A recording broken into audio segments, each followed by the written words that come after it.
আসসালামু আলাইকুম ভিউয়ার্স।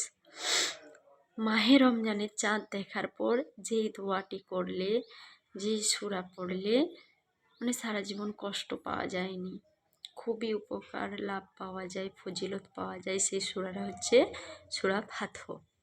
তো সূরা ফাতহর ফজিলত আমি বলছি।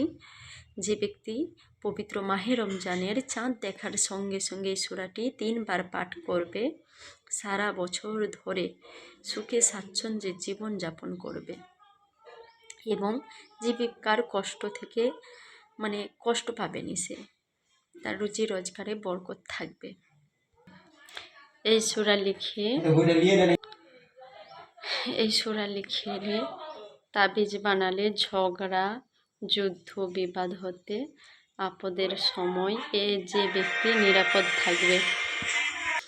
নৌকা অথবা জাহাজ, স্টিমার ভ্রমণকালে এই সূরা পাঠ করলে সকল প্রকার বিপদ থেকে রক্ষা পাওয়া যায়। তো সূরা ফাতহর ফজিলত এটাই ছিল।